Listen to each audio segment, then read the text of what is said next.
In the late 18th century, 3 great voyages of discovery were made, which would push the borders of the British Empire to the ends of the earth. They were led by Captain James Cook.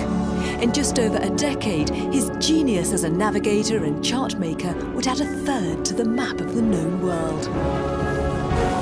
For many, he was the greatest explorer in history. For others, a ruthless conqueror. While Cook is famous for what he did, we know much less about who he really was. I'm off on my own voyage of discovery to search for Cook the man. Travelling in his footsteps, I want to uncover the forces that drove him to success and ultimately to his death.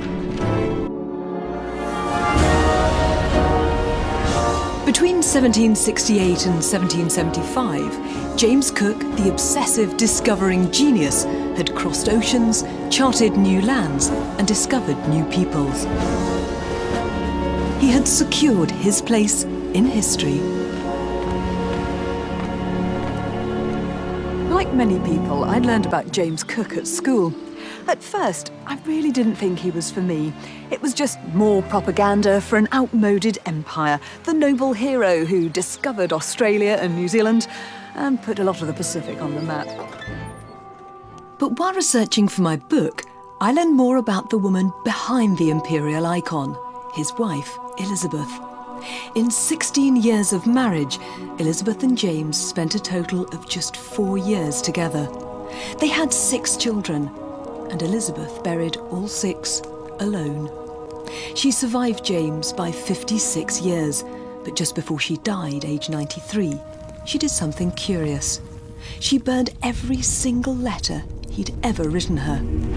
The inner world of James Cook went up in smoke, a hidden world I wanted to explore. My search for James Cook starts here at Whitby on the Yorkshire coast. Here, the 18-year-old former farm boy began his naval career as an apprentice to a Quaker shipowner called John Walker. Captain Cook Society's Cliff Thornton is bringing me to John Walker's house, now the Cook Museum. Here, 18-year-old James undertook not to play dice, cards or bowls, or commit fornication, nor contract matrimony. In return, John Walker agreed to find and provide meat and drink, washing and lodging, and to teach his apprentice the trade, mystery and occupation of a mariner. Now, tell me about the Walker family. Who were they? Well, first and foremost, they were a Quaker family. There was quite a large congregation within Whitby at that time. So that meant that their approach to life was very sober, very industrious. They believed in moderation. So these traits then were Quaker traits. But these surely were also the traits that were imbued in James Cook during his time here, do you think? When many captains were sailing into foreign lands, blasting away with the cannons to say, "We are master," Cook was going very peaceably and trying to establish friends and trade with the peoples. And I think you can trace some of those origins back to his time here. James Cook learnt to sail in the North Sea, some of the most treacherous waters in the world. The ships he learned on were Whitby Cats, the coal tankers of their day. He'll eventually take these strong, versatile ships to the ends of the earth. In June 1755, after 9 years learning his trade, Cook joined the Royal Navy. Within 2 years, he was promoted to ship's master, responsible for navigation. So as ship's master in the mid-18th century, what does Cook have to work with? Well, maps or charts for a start. But the thing we have to understand is that the maps back then were not the more scientific documents we have today. Take a look at this. It's a Newfoundland map that was drawn in 1698. Looks like an OK map, doesn't it? Now compare it with a satellite image, and you can see it's hopelessly inaccurate.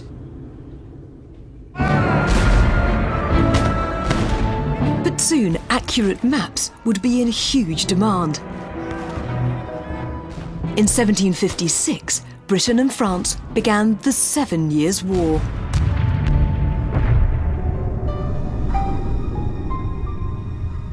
Two years later, 29-year-old Cook was sent to New France as part of a combined army and navy force. Its goal was to make North America British.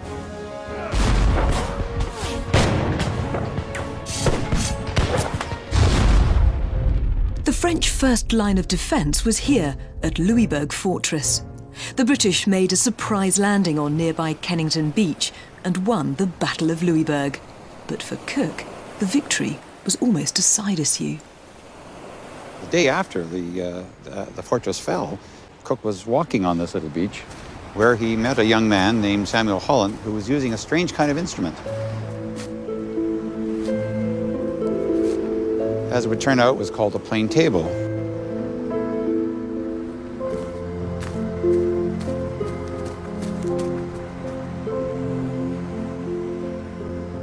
The plane table was a revelation to James Cook. He quickly grasped that it could be used to transform the accuracy of naval charts. Let's supposing we place the plane table here, and this stone represents the object we're taking a bearing on. Well, if you take a bearing with the plane table on that object, then you measure off a known distance here, then take another bearing on the object. Since you know this distance by geometry, you can calculate what these two distances are. So Cook, Holland, or in fact anyone could take what they saw before them in the landscape and translate that onto paper. In other words, they could make themselves a map or an accurate chart. James Cook had found his calling. Until now, sailors like him had been reliant on local knowledge, crude sketches, and written lists of sailing directions. Now, as a map maker, he would draw scientific charts, bringing precision where there had been none. We can still see the first chart he ever drew. It's kept here. This is the Hydrographic Office in Taunton in Somerset in England, and it contains charts for every scrap of coastline on Earth. But more importantly, it contains one of the most significant documents for me anywhere in the world. It's kept in the protection of the curator of maps, Philip Clayton Gore. Right, so it's in here, is it? Wow, isn't that just beautiful? It's extraordinary. This is the result of James Cook's meeting with Samuel Holland on that Canadian beach. This is James Cook's first chart, a draft of the bay and harbour at Gaspé on the St. Lawrence River, 1758.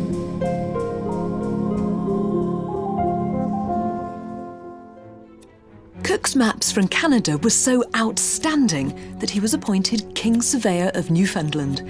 But what I'm beginning to see is how it suited his perfectionist nature and his passion for accuracy. He stands alone for his thoroughness and for his dedication of the application of this emerging science of hydrography. He's unremitting in his labour. He's almost verging on the obsessional. Now, here's the map Cook was given in 1762, the year he started charting the territory. If we compare it with the satellite image, it still doesn't match up with reality.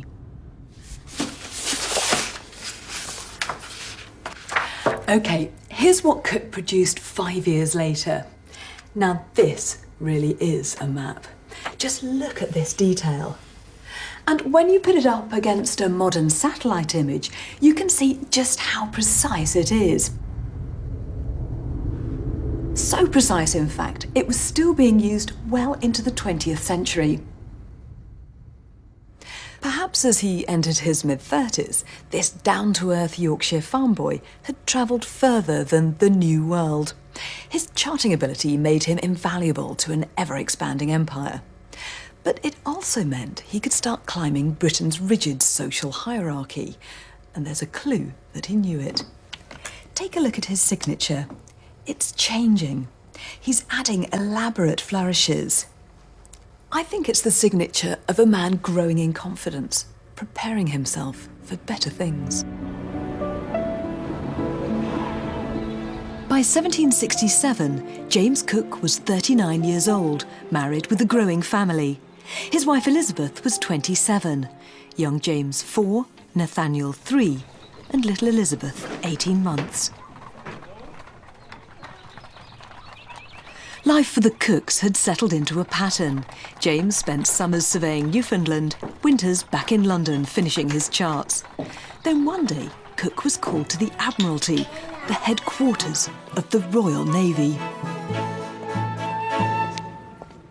The Admiralty wanted Cook to lead Britain's first scientific voyage of discovery. He was to set sail for the very edge of the known world and then go beyond to discover a new and fabled land of riches and claim it for Britain. In the 18th century, at least a third of the Earth was still a mystery. Nobody in Europe knew what was in the blank space to the south. But there was a legend that waiting to be discovered was a great southern continent. There was always the hope of finding another America. The America had made such an impact on European consciousness, and there was the hope that it would bring with it the riches that America had brought to Europe. So why did the power brokers at the Admiralty choose James Cook, who on paper was just a ship's master? Well, it would take a brilliant navigator to find it and a superb mapmaker to chart it accurately. If it existed, they knew Cook would bring back the information they needed to claim the prized land. The Navy had already chosen his ship. Ironically, she was a Whitby Cat, the very type of ship on which Cook had learned his trade. Her name was the Earl of Pembroke, but it was changed to Endeavour. If you're looking for James Cook, this is probably the best place to find him. This is his ship. This replica of Endeavour was launched in 1993. Hi there, hi Penny. How you going? Good. Welcome on board. Thank you. OK, it's a bit of a squeeze, so I'll dump my bag up there. Second officer aboard the Endeavour replica is Penny Keeley. She takes me below decks to the claustrophobic world of the 18th century Navy. Captain Cook's lobby and his cabin in here. Now I can imagine there's a few banged heads in here. James Cook was over 6 foot tall, about 6'2". He had to spend 3 years cramped in this quarter. After months of painstaking preparation, everything was finally in place. August 26th, 1768. At 2 p.m, got under sail and put to sea, having on board 94 persons, including officers, seamen, gentlemen, and their servants. It was the biggest moment of James Cook's life. If successful, this voyage would propel him towards naval stardom. The day after Endeavour left, Elizabeth gave birth to her 4th child, a boy, Joseph. But within a month, baby Joseph would be dead. It would be 3 years before James Cook found out.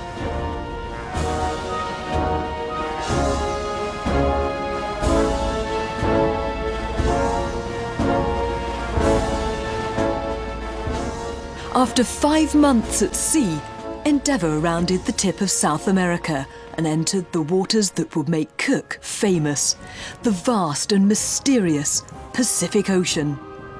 3 months later, Cook and his crew arrived at the island of Tahiti.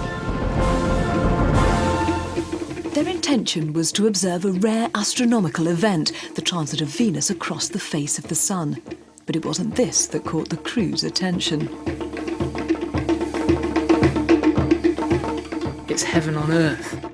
That's the best posting you've ever got in a brutal navy. Natives were friendly, food was good, native women were even friendlier than the native men, and you could have a night of pleasure for the price of an iron nail. So this was just mind-blowing. But for Cook's most eminent travelling companion, Tahiti provided something much more significant. Joseph Banks is a wealthy aristocrat with a passion for natural history. He's paid £10,000 to come on this voyage, but he's really entered into the spirit of things. He's collected hundreds of natural history specimens, and now he collects one more, a young Tahitian named Tupaya. Tupaya was a Tahitian priest. Banks saw him as an exotic souvenir to show off back in London. But here we can get a fascinating insight into the way Cook's mind worked. Tupaya was a navigator, and Cook wanted to tap into his incredible knowledge of the mysterious waters of the Pacific.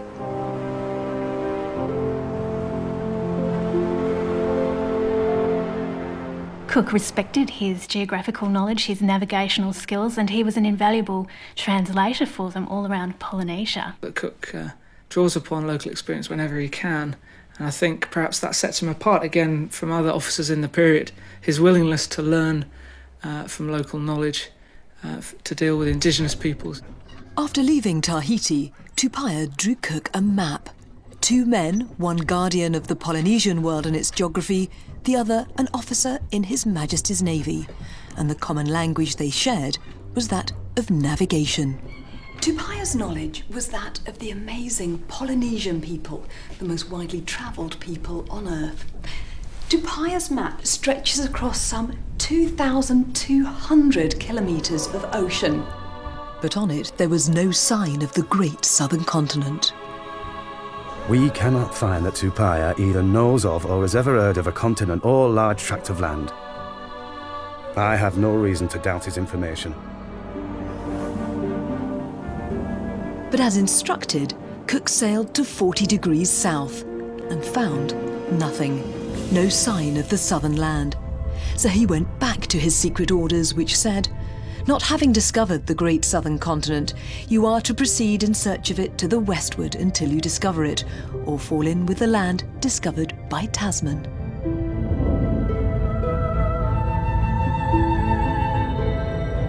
In 1769, that land looks like this on maps. The Dutch explorer Abel Tasman had named it Stattenland in 1642. It was widely believed to be the west coast of the great southern continent.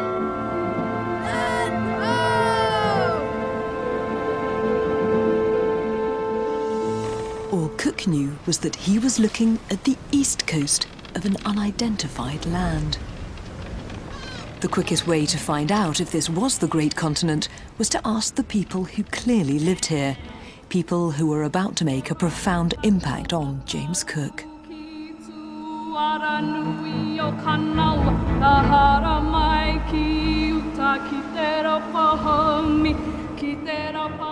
This mystery coast is in fact the home of Maori. They call it Aotearoa, the land of the long white cloud. We know it today as New Zealand. Endeavour dropped anchor at what's now Gisborne, about halfway up the North Island. Watching Endeavour arrive was Te Maro. Te Maro was leader of the Ngāti Onioni tribe. He'd never meet Cook, because when a landing party was sent ashore from Endeavour, Te Maro was shot dead. Hi, Barney. Nice to meet you. Barney Tupara is Te Maro's descendant. Come on inside. Thank you very much. Thanks for inviting me in. Barney and the Maori have not forgotten their meeting with Cook. The next day, Cook comes ashore and he writes that he saw an assembling of natives with flourishing weapons above their heads and doing what seemed to be a war dance. It wasn't just a war dance, it was a kapa haka. Cook was probably the first Englishman to witness a Maori haka. The haka that Cook saw would have been an expression of aggression, would have been an expression of celebration, but also of prowess and strength.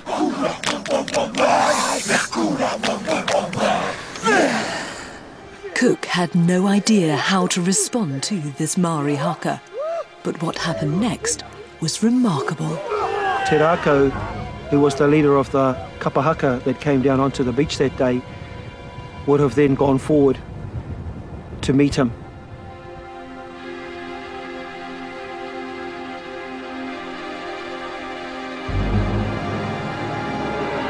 What the hongi is, it's a way that we as Māori greet people, irrespective of whether we like them or not. It's quite an intimate but very gentle and friendly way of greeting another person. Cook's instinctive response brought the dangerous situation under control.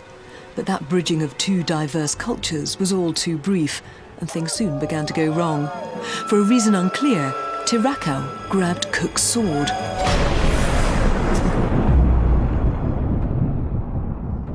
And then, of course, as we know, he was shot. From the British accounts, there is the story that Cook placed a red coat from one of the Marines over Te Rakau's body. Is that something that is picked up in your oral history as perhaps a gesture of reconciliation? To some extent, it's probably fair to say that with the laying of the red coat, there was a desire to accept that maybe what happened shouldn't have happened, and Cook taking responsibility.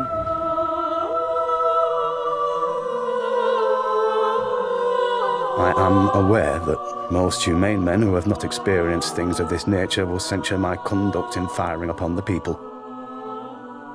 But I was not to stand still and suffer either myself or those that were with me to be knocked on the head. James Cook knew that his time here had been a disaster. He called it Poverty Bay.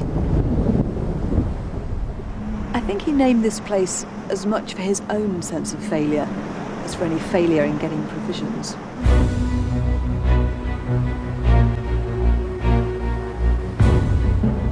Cook sailed north looking for supplies and safe anchorage. He had to find a way to communicate with the inhabitants to get what he needed, and to find out if this was the great southern continent. But he knew he must tread carefully, so next time they went ashore, he sent in Tupaia, the Polynesian navigator. They set in at a place called Tolaga Bay. Endeavour anchored just over there.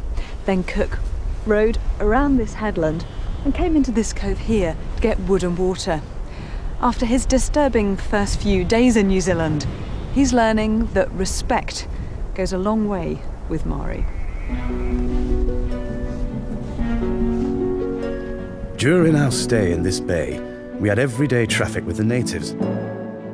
I suffered everyone to purchase whatever they pleased without limitation, for by this means I knew that the natives would not only sell, but also get a good price for everything they brought. We know from his journals that Cook was deeply worried about the effects his contact would have on the indigenous people in the Pacific.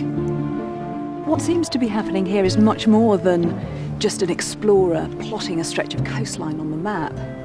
What we're seeing are the moral coordinates in the growing map of Cook the man. Cook suspected that this was an island and not the great continent. For the next 6 months, he minutely charted what turned out to be the 2 islands that we now know make up New Zealand, and he claimed them for Britain. His final map is a masterpiece.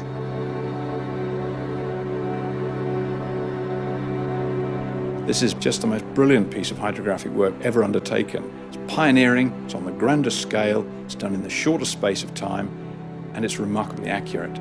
Nobody had ever done anything like this before. By April 1770, Cook hadn't seen his family in over 18 months. He'd missed James's 7th birthday, Nathaniel's 6th, and little Elizabeth's 3rd. He thought he'd missed baby Joseph's 1st birthday. He had no way of knowing that Joseph had died a month after he'd left England, and it would be another 15 months before he got home and found out. For the moment, though, James Cook had a more immediate family to look after: his crew.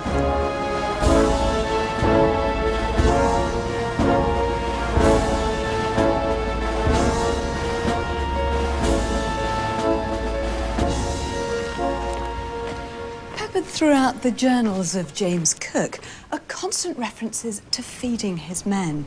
He was obsessive about their diet, and small wonder. The biggest threat to their health on board was scurvy. Scurvy killed more sailors in the 18th century than war, accidents and shipwrecks combined. Scurvy's a horrible condition caused by a lack of vitamin C. Nobody knows this yet, not even James Cook. But he does know his men need to eat fresh food, something impossible on long voyages. So instead, he places his faith in a substitute. Sauerkraut, or pickled cabbage. Trouble is, his men refuse to eat it. And frankly, I don't blame them. It smells disgusting. But here we see something quite remarkable. James Cook could order his men to eat it. He could threaten to flog them. But instead, he chooses a different tactic: psychology. The sauerkraut the men at first would not eat, until I put in practice a method I never once knew to fail. This was to have some of it dressed every day for the cabin table. The moment they see their superior set a value upon it, it becomes the finest stuff in the world. In all his voyages, Cook, the humanitarian, would not lose a single man to scurvy. But this voyage wasn't over yet. There were more discoveries ahead. On April the 19th, 1770, Cook sighted the land which would forge his name in history: New Holland. He guided Endeavour into a beautiful bay.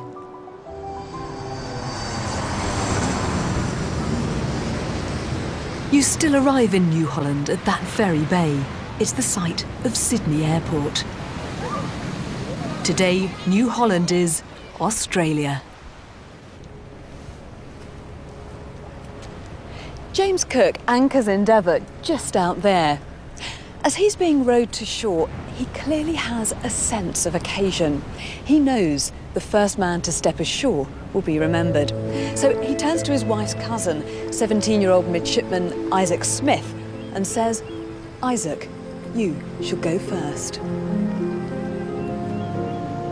New Holland was mind-blowing for Joseph Banks and his fellow naturalist, Dr. Solander.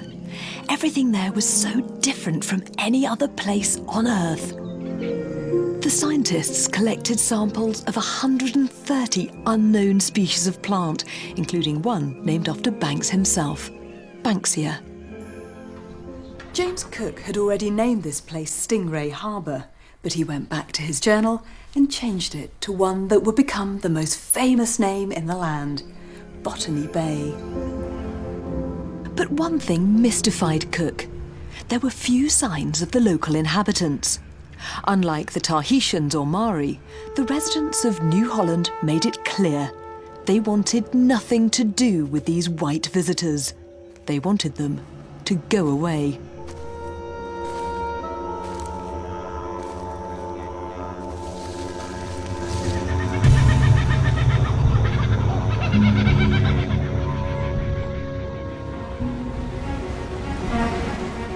On May the 6th, 1770, his work done at Botany Bay, Cook began working his way up the east coast of New Holland.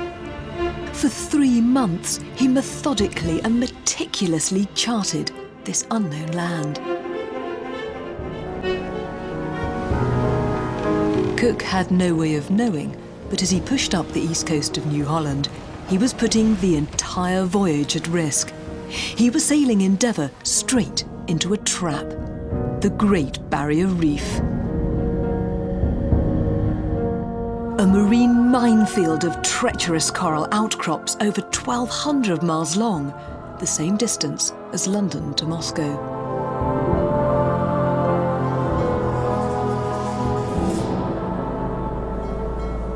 James Cook drove his ship onwards. On June the 11th, 1770, Endeavour smashed onto the reef.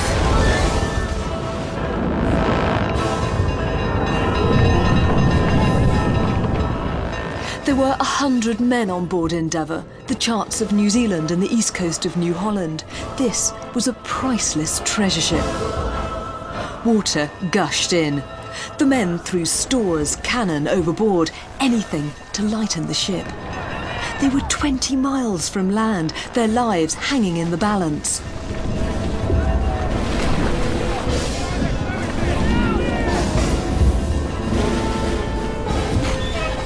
After more than 23 terrifying hours, they managed to float her off the reef. Endeavour limped for 3 days towards the coastline. James Cook watched plumes of smoke rising from the land. Smoke meant people. People only settled where they could find fresh water. James Cook pulled Endeavour in right here.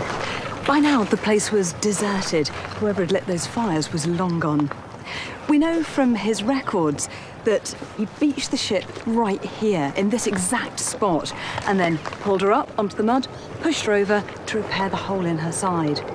Sidney Parkinson, the ship's artist, then rowed out roughly to where those boats are out there, turned around and drew the scene. What is so surprising about Cook is that he's managed all the rest of the voyage without doing this. He's managed to avoid running aground Tahiti, all the way around New Zealand, most of the way up the east coast of Australia, in and out of the Barrier Reef. Remarkable. He's making the charts as he goes, and he manages to run aground just once. That's absolutely stunning. After 7 weeks, Cook navigated the patched-up Endeavour out through the maze of the Great Barrier Reef. 18 days later, on the 22nd of August 1770, Cook performed one of the most controversial acts of the whole voyage. He claimed the entire east coast of New Holland for Britain. It was an act which even today some regard as the illegal theft of a continent from its indigenous people.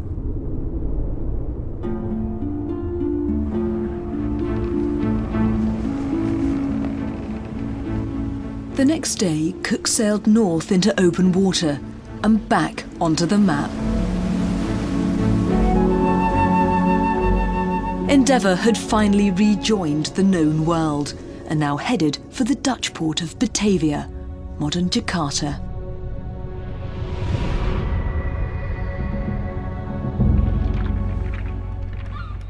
Endeavour was still in bad need of repair. Not long after they arrived, they took on water, but that water was infected and disease struck. It was James Cook's worst nightmare. As they sailed for home, men he'd kept alive for 2.5 years began to die. March the 13th, 1771, South Africa. By now, Cook had lost over 1/3 of his men. There were barely enough left to sail the ship into port. So close to home, having taken his crew around the world without losing a single man to disease. This was a tragedy for the man who cared so greatly for his men, and devastating for someone who needed to be in control.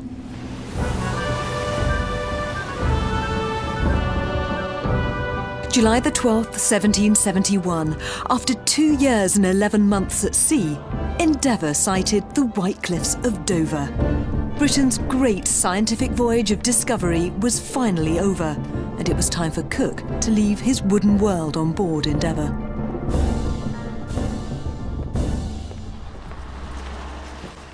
James Cook headed home to Elizabeth and the family. He was expecting 4 children, but there were only 2. Young James and Nathaniel. Baby Joseph had died while Cook was away, and so too had his only daughter.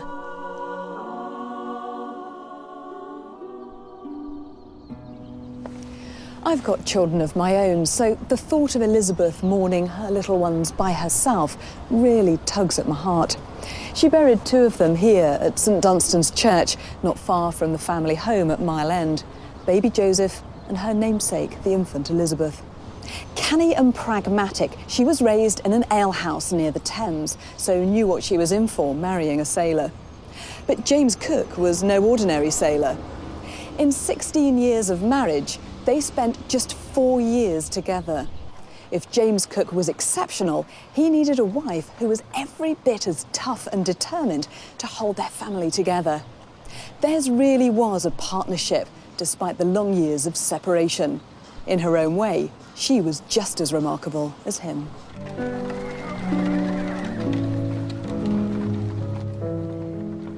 On June the 16th, 1772, Elizabeth gave birth to George, their 5th child. Just 5 days later, James Cook said goodbye to Elizabeth and the children. He was going to the other side of the world, and he might never return.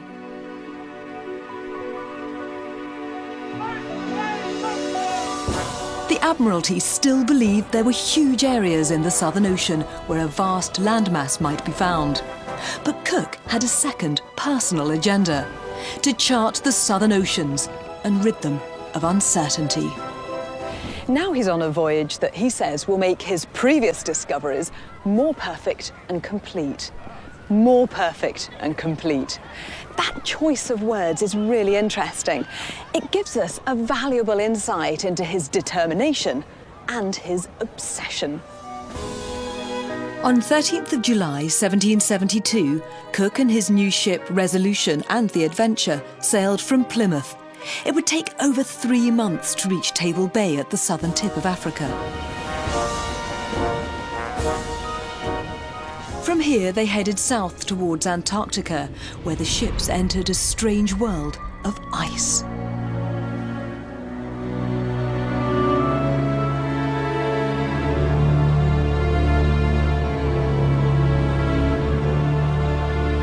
Admiration and horror. The first is occasioned by the beautifulness of the picture, and the latter by the danger, and can only be described by the hand of an able painter.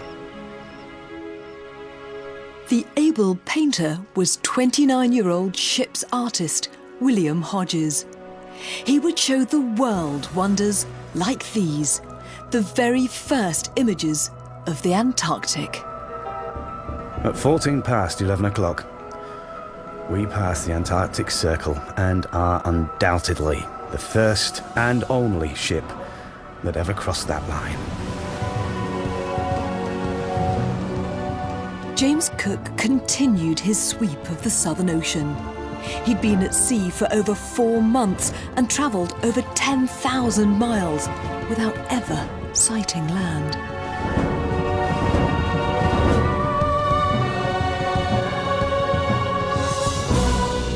But something was happening to Cook.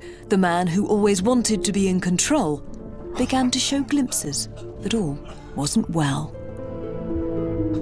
He was suffering so greatly from his stomach that he was in a great sweat and could hardly stand.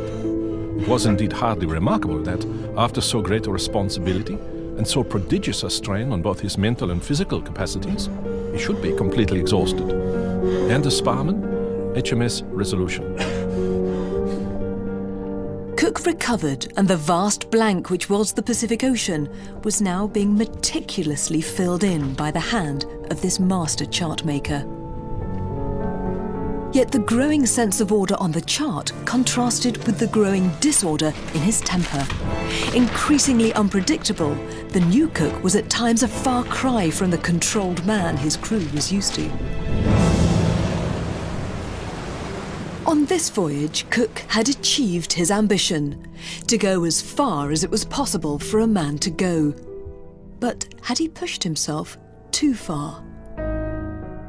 Physically and mentally, flaws are beginning to show in this discovering genius. Flaws that will ultimately lead to his death.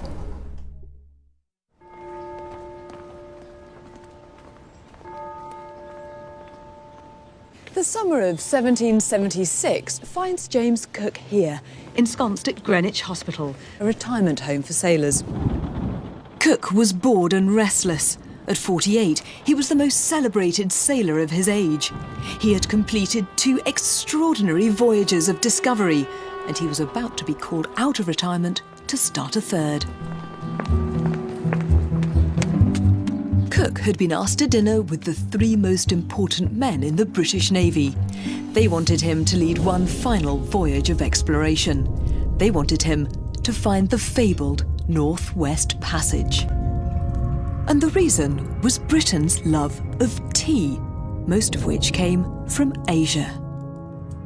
The main trade route to the riches of Asia was around the bottom of Africa and across the Indian Ocean.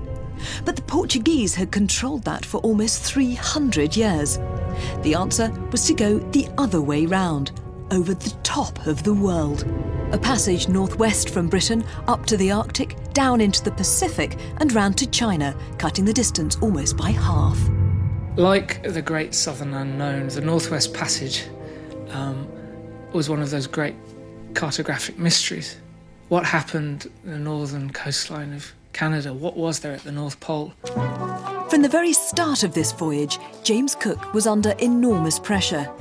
He only had a few months to prepare. He scoured the existing charts and accounts of previous voyages, but most of them were useless fantasies. Look at the quality of information he has to deal with. This Russian map purports to be a very accurate little map, but just look here. Alaska is shown as an island. This strait doesn't even exist, yet Cook's been sent north to sail through it and find the Northwest Passage. But there were other worrying signs that James Cook's third great voyage would have its problems. One thing he wasn't doing, something he'd always done, was to check personally the ship, the supplies, and the equipment for the voyage. He's neglecting the very thing that ensured his success on his other voyages. He said farewell to Elizabeth. She knew she faced years of separation, but even she couldn't guess it would be 56 years of being alone. They would never see each other again.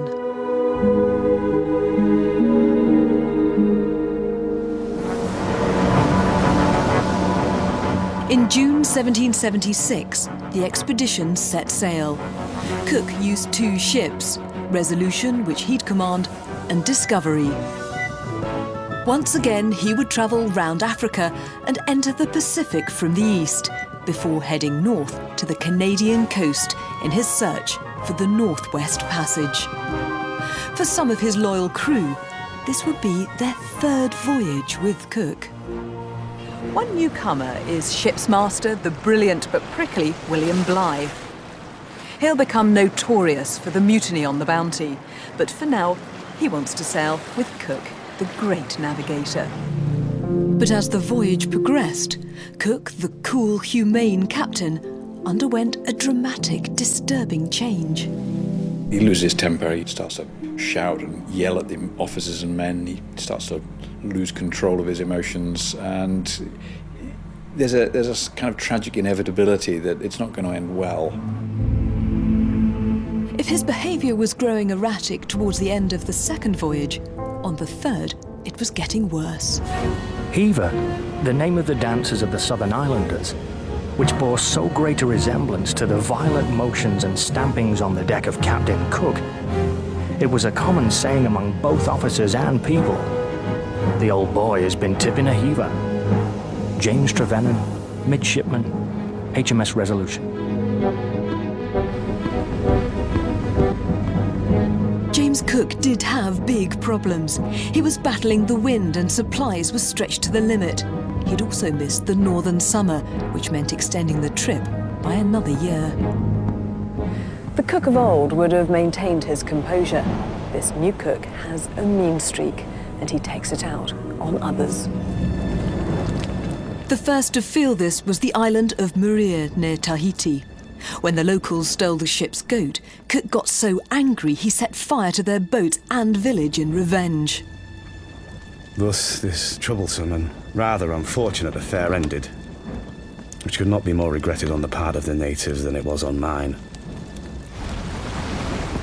The once peaceful James Cook was now becoming increasingly ruthless with the indigenous people he met, and his crew began to notice the change.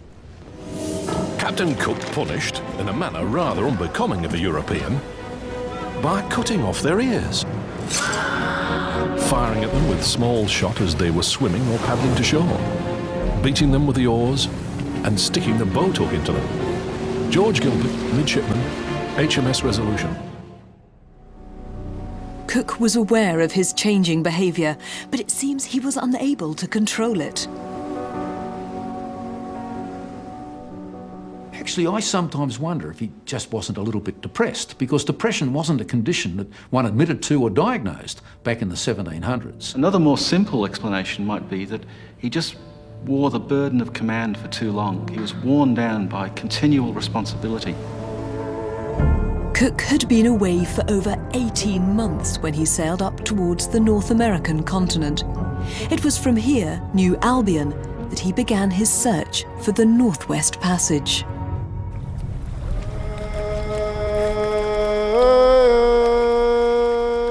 New Albion included what we now call Canada.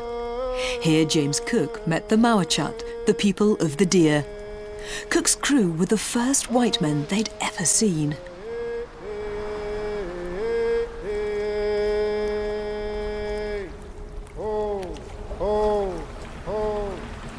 When James Cook arrived in these waters, it said that the people who came out to meet him directed him to a village.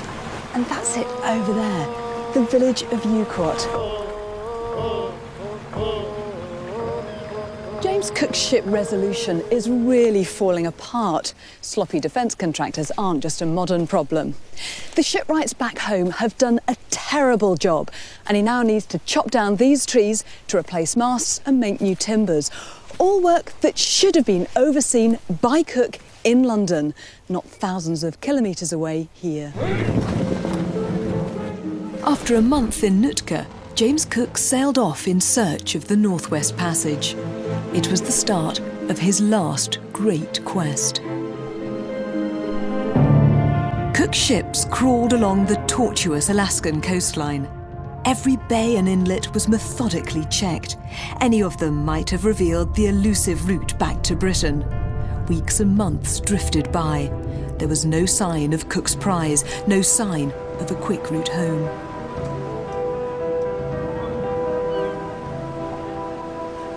Cook should have been in his element.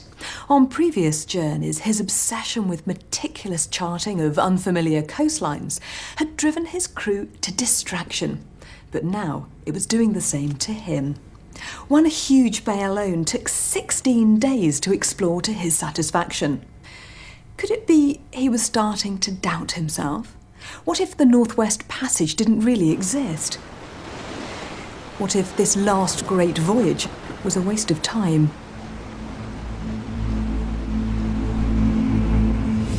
In August 1778, Resolution and Discovery entered the Arctic Ocean. The two ships beat drums and fired guns to keep track of each other. Here, James Cook entered a world shrouded in fog. The Russian maps he'd gathered in London were useless. What could induce him to publish so erroneous a map? But the most illiterate of his illiterate seafaring men would have been ashamed to put his name to. James Cook's behaviour's beginning to horrify his men. He runs with the wind in fog so thick they can barely see the length of the ship. Suddenly, he hears the sound of crashing surf and orders the ship halted. When the fog clears, they realise they've hurtled through a gap in the rocks, little wider than the ship herself. Providence had conducted us through these rocks where I should not have ventured on a clear day, and to such an anchoring place I could not have chosen better. Desperate for fresh meat, James Cook had some walrus butchered and ordered his men to eat it. They found walrus disgusting and refused. In a fit of pique, he cut their rations. That's completely out of character for him and shows just how badly he was losing the control, the respect of his crew. That's something that's never happened before. They now take the extraordinary step of writing him a letter of complaint. This is a very mutinous proceeding. Every innovation of mine, sauerkraut, all of them, have been designed by me to keep my people free from the dreadful distemper scurvy. James Cook's world was spiralling out of control. A ship that was falling apart, Maps that were useless fantasies. He'd been at sea for a year, and after just 3 weeks in the Arctic Ocean, he'd hit a wall of ice, and it was not even winter yet. Now even the world's greatest explorer had to admit defeat. James Cook probably would have seen it as a failure of science. But perhaps it was a failure of the man. Perhaps he shouldn't have agreed to lead this voyage. He was almost 50. He'd spent most of the last 10 years at sea, under the sort of pressure that most captains never experience. When he was younger, he seemed to thrive on this, but now it was taking its toll. Where once he led solely by example, now he would sometimes resort to using fear and threats. He was losing the respect of his crew and officers and the people he met in these new lands. With the northern winter looming, it would be months before he could search again for the Northwest Passage. He desperately needed somewhere warm to rest and resupply. So he took his 2 ships back to the Pacific, to a place that he'd discovered on his journey north, the Sandwich Islands. Today we know them as Hawaii. Amazingly, Cook sailed round them for 6 weeks without landing. His crew thought their commander was out of his mind. They certainly were, watching the land pass by day after day. Cook offered no explanation, and they didn't dare ask. Finally, Resolution and Discovery entered a wide bay and dropped anchor. You still enter Kealakekua Bay the way James Cook saw it, but the reception he received was astonishing. So many people came out and clambered aboard Resolution and Discovery that both ships started to list. I had nowhere. In the course of my voyages, I've seen so numerous a body of people assembled at one place. Besides those in canoes, all the shore were covered in spectators, and many hundreds were swimming about the ships like shoals of fish. After almost 3 weeks, Resolution and Discovery resupply and leave. James Cook's going back again to hammer away at the ice of the Northwest Passage. But just a few days out of here, Resolution breaks a mast. It's that shoddy workmanship he never oversaw in London, coming back to haunt him. The ships have to return. This time, there was no big welcome. The Hawaiians had already given James Cook everything they had and were far from happy to see the ships return. The Hawaiians make it very plain that their patience is worn thin. The level of thefts goes up very considerably, and this is a sign that the chiefs no longer are protecting him. He'd outstayed his welcome. He was no longer an honoured guest, he was now a damn nuisance, and relations change. It's the 14th of February, 1779. James Cook awakes to learn that during the night, one of his ship's boats has been stolen. The events of the day now move very fast. He orders the bay to be blockaded, Discovery on that side of the bay sealing it, Resolution sealing the other side. James Cook has decided to pick a fight.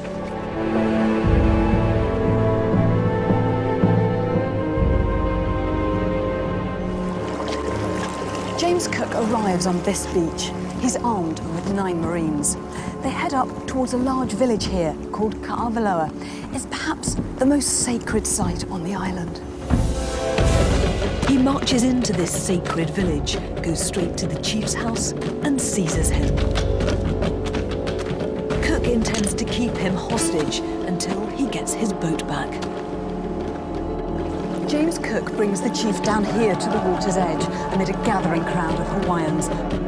Hundreds on this beach and more lining the rocks. To their eyes, James Cook's behaviour is a huge insult. On the other side of the bay, William Bligh, ever aggressive, orders his men to open fire on a canoe trying to breach the blockade. They kill a high-ranking warrior. A tidal wave of anger then sweeps along the shoreline. The beach erupts into a volley of stones. James Cook himself fires the first shot, killing a man. Then the Hawaiians attack.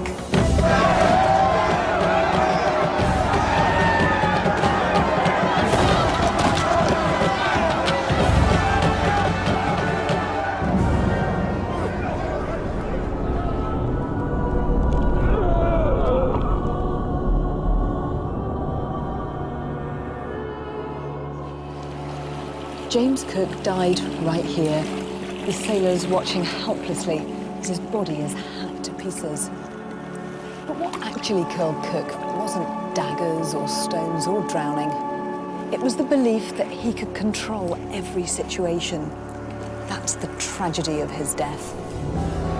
In his 3 epic voyages, James Cook had proved himself one of the greatest explorers this world has ever seen.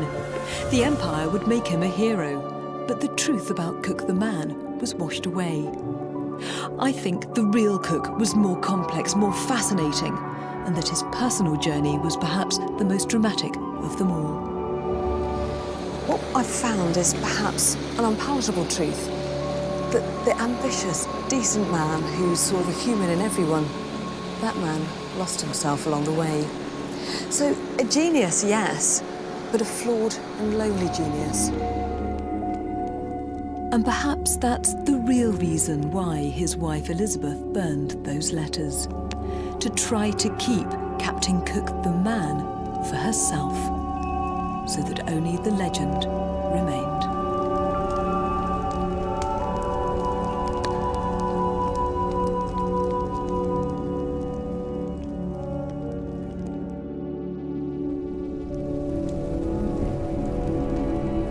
We're spending a night amongst the animals here on BBC4 tomorrow. Join us for a sleepover at the zoo at 9. Next tonight, though, it's our world movie premiere, Conspiracy and Clandestine Surveillance in 80s East Germany. Drama coming up in Barbara.